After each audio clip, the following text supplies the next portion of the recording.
Are y'all ready finally? Can we get started? Goodness gracious. Good morning, everyone. It's 10:02. We will call the April 23rd, 2025 meeting of the License Variance Board to order. And with, I guess I'll begin with introductions. I'm Richard Garland, the Community Services Administrator for the City of Smyrna. To my left is Bo Jones. He is the Utilities Director for the City of Smyrna. And to his left is Andrea Worthy. She is the Economic Development Director for the City of Smyrna, and we make up the License and Variance Board that will be hearing your request this morning. And we begin with item A. Variance request V25-036. Reduce the northern side setback from 10 feet to 7.1 feet on land lot 263 at 4107 Antler Trail. Jessica and Howard Kalin is the applicant. Ms. Crow, the background, please.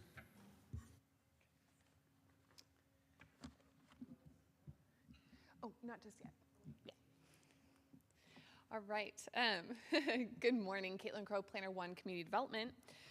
So as you mentioned, this first one we will read is V25-036 to reduce the northern side setback from 10 feet to 7.1 feet. We also have two additional variances that are part of the same property. So I'm going to go ahead and read all three of them together, and you will vote on them separately just to be a little bit more concise this morning. So the next two are V25-037 to allow a second accessory structure, and the final one is V25-048 to increase the impervious surface area from 35% to 41.7%. That is not a typo, it is -048. It was just caught after the original two variances were processed. So this subject parcel is almost a half-acre lot located there on Antler Trail, which is in the Deerwood subdivision. So the property is currently occupied by a single-family home and a detached garage in the rear of the property. As part of this project, the applicant is requesting pretty much a full renovation of the property. They'll be redoing the existing house as well as adding a rear addition. They'll be installing an in-ground swimming pool and then renovating that existing detached garage to become a pool house that will be for any family, friends, and themselves, of course, while using that pool area. So the accessory structure ordinance only allows one accessory structure per lot. Since the detached garage is already existing on the property, the addition of the swimming pool accounts for that second accessory structure. Since they do both have different uses on the property, staff are supportive of this request. And since that garage was already there, the hardship is not self-created. So the existing house also sits at an angle on the property. It's a slight angle, however, it does make it where any addition in line with the existing home would go into that side setback on the northern side, just because the existing home abuts it currently. So again, any type of extension would create the cause for variance. The applicant has actually jogged it in slightly to reduce that variance, but it will be that request a little bit under 3 feet. So we are also supportive of this in order to allow that extension of the existing home instead of creating kind of an awkward architectural geometry to the property. After the addition of the swimming pool and the surrounding decking, the impervious surface area will be increased above the maximum allowable percentage of 35% by 6.7%, which is roughly 1,400 square feet. To offset this additional increase, the applicant is proposing to add a paver storage and infiltration system, which will be under the swimming pool decking. The engineering department has reviewed the application and is supportive of this method as long as there is a stormwater inspection and maintenance agreement and as-built certification statement that's submitted with the application. The community development believes that these are all the minimum variances needed to substantially improve this property with what is proposed by the applicant. So after reviewing the variance application, staff is supportive of all three requests and does recommend your approval with the following 6 stipulations.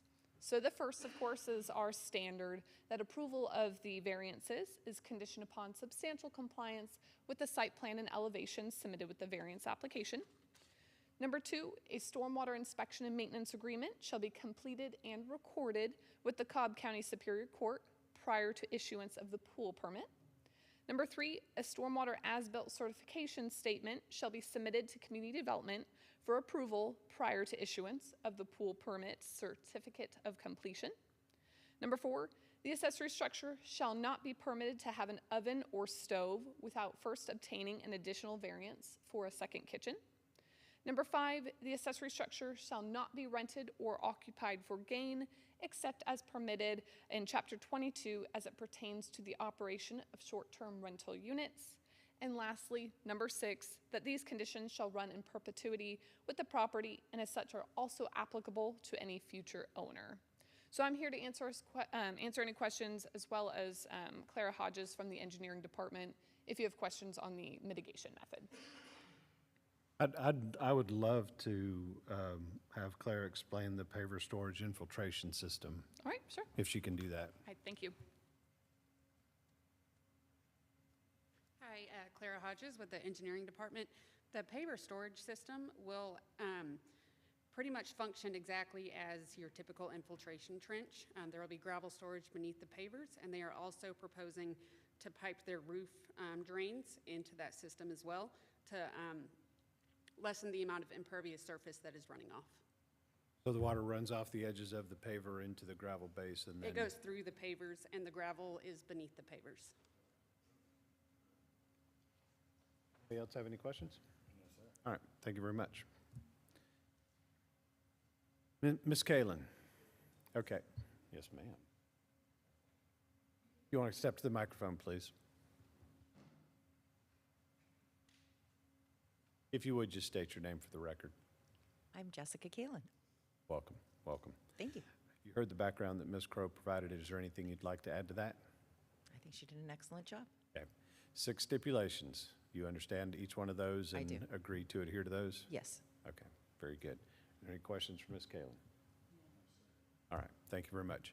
You can stay closer. You can go and sit back down. We're going to do all 3 of these one at a time, but the second 2 will go much faster. But you can stay close. I'll have to call you up and ask you those same questions. So if you want to just have a seat on that front row, you can. Sure. Okay. I don't mind walking. All right. Okay. This is a public hearing. If there's anyone here who'd like to speak for or against this variance request, please do so at this time. Hearing none, we'll entertain a motion. I motion to approve V 25-036, a variance request to reduce the northern side setback from 10 feet to 7.1 feet in land lot 263 at 4107 Antler Trail. Jessica and Howard Kalen, the applicants. Second motion. We have a motion that's been properly seconded. Please vote. That motion passes. Next item on the agenda is a variance request V 25-037, allows secondary accessory structure on land lot 263 at 4107 Antler Trail. Jessica and Howard Kalen are the applicants. Ms. Crow, any additional background on this? Not at this time. Okay, any questions for Ms. Crow on this request? All right. Ms. Kalen, is there anything you'd like to add to this request on the secondary structure? No. Okay, all right. Any questions for Ms. Kalen as it pertains to this? All right. This is a public hearing. If there's anyone here who'd like to speak for or against this request, please do so at this time. Hearing none, we'll entertain a motion. Motion to approve variance request V 25-037, allows secondary accessory structure located at 4107 Antler Trail. Jessica and Howard Kalen as applicant. Second. We have a motion and a second, and before we vote, Ms. Kalen, you understand the 6 stipulations apply to this as well? Yes. Okay, now we can vote. Ms. Crow doesn't like it when I don't ask that question, so I have to ask that every time. That motion passes unanimously. The next item on the agenda is variance request V 25-048, increase the impervious surface area from 35% to 41.7% on land lot 263 at 4107 Antler Trail. Jessica and Howard Kalen are the applicants. Ms. Crow, any additional background on this request? Not at this time. Any questions for Ms. Crow related to this request? No, sir. Ms. Kalen, is there anything you'd like to add to this? Nope, she's fine. Is there any questions for Ms. Kalen required? Sir. Okay. All right. This is a public hearing. If there's anyone who would like to speak for or against this variance request, please do so at this time. Hearing none, will entertain a motion after I ask Ms. Kalen this very important question. There are 6 stipulations that apply to this variance request as well, and you understand those same 6 apply, and you're willing to adhere to those? I do. Okay. You may kiss the bride. All right. Well, I'll entertain a motion on this request. Motion to approve V25-048, a variance request to increase the impervious surface area from 35% to 41.7% in land lot 263 at 4107 Antler Trail. Jessica and Howard Kalen, the applicants. Second motion. We have a motion that's been properly seconded. Please vote. That motion passes unanimously also. Thank you very much. Enjoy Next your- item on the agenda is variance request V25-040.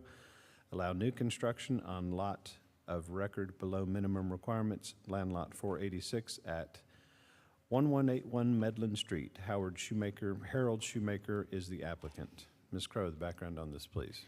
Yes, again, Caitlin Crowe, Planner 1, Community Development.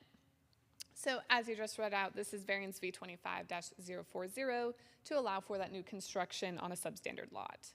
So this subject parcel is a 0.31 acre lot located on the north side of Medlin Street. You should be very familiar with this location as you just heard a variance next door at the last meeting. So this is a very similar, if not exactly identical, variance request for a lot that is existing today. It was platted back in 1925, whereas our ordinance wasn't implemented until 1976. So it has been around for some time. The applicant is planning to completely demolish the existing single-family home, as well as the detached garage in the back and the accompanying driveway. All of this was actually currently non-conforming. That detached garage had multiple variances that weren't done back in 1925. And then the driveway was also causing the property to go over their allowable impervious surface area per today's standards. Thus, when the applicant is going to replace this house with a new 2-story single-family home, they're actually going to bring it further into compliance with our current standards. So not only will it now be conforming to the R15 minimum requirement for the house size, which the minimum is 2,000 square feet, but they're also bringing it underneath the impervious surface area, and the detached garage is just going away altogether. So this house will be, again, bringing it much closer into compliance with our R15 requirements. In fact, if it weren't for the variance for a substandard lot, no variances would be required in order to build this single-family home. So since it is unique that it has less than the R15 zoning district standards, and it is an existing lot of record, this hardship is not self-created, and the staff is supportive of this request and does recommend your approval with just a standard stipulation. That approval of the variance request is conditioned upon substantial compliance with the elevations and site plan submitted with the variance application. And just a reminder that the identical variance was approved just last week, or 2 weeks ago now, for the property next door. So there's a precedence of this type of variance in the neighborhood. And with that, I can answer any questions. Questions for Ms. Crowe? Thank you, All right, ma'am. thank you. Mr. Shoemaker? You would state your name for the record, please? Yes, Harold Shoemaker. Good morning, sir. Good morning. Is there anything you'd like to add to the background that Ms. No, I Crowe think provided? Caitlin did an excellent job explaining it. She always does. Yes, indeed. Any questions for Mr. Shoemaker? All right, thank you, sir. Thank you. This is a public hearing. If there's anyone here, scratch that. There's one stipulation. Thank you for not going anywhere. One stipulation on this request. Do you agree to that I stipulation? agree to the stipulation. Thank you, sir. This is a public hearing. If there's anyone here who'd like to speak for or against this request, please do so at this time. Hearing none, we'll entertain a motion. Motion to approve variance request V25-040, allow new construction of lot of record below minimum requirements located at 1181 Medlin Street. Harold Shoemaker is applicant. We have a motion that's been properly seconded. Please vote.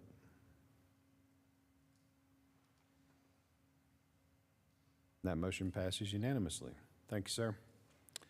Next item on the agenda is variance request V25-043, reduce the front setback from 35 feet to 25.6 feet on land lot 453 at 945 Sharon Circle. David Garanat is the applicant. Ms. Crowe, the background on this, please. Yes, again, Caitlin Crowe, Planner 1 Community Development. So this variance, as you just read, is V25-043 to reduce that front setback. So the subject parcel is a .44 acre quasi-corner lot located on Sharon Circle. So the applicant currently has a set of stairs that's completely uncovered at this time, and there's kind of two door areas that allow access into the home. The applicant is looking to replace this entire front porch area with an actual front porch that is also covered with a nice ceiling fan as well, just to allow the applicant's clients to be able to enjoy their home and kind of sit out on that front porch in any inclement weather.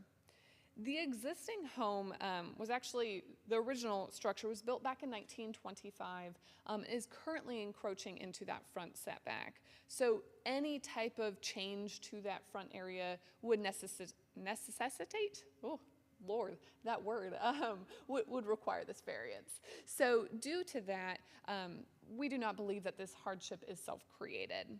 Additionally, similar variances of this vein have been approved in the past in the immediate area, both at 909 and 911 Sharon Circle, which were both approved back in 1998. So there is a precedence of this type of variance in the immediate area as well. So after reviewing this variance application, staff is supportive of the request and does recommend your approval with just the following standard stipulation. That approval of the variance application should be in substantial compliance with the site plan and elevations submitted with the variance application. And as always, I can answer any questions.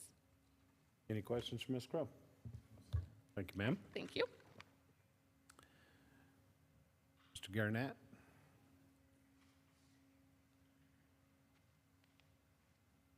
Yes, sir. Good morning, sir. If you would, state your name for the record. David Gurnett. Thank you very much. You heard the background that Ms. Crowe provided. Is there anything you'd like to add to that? No, and I agree to the stipulation.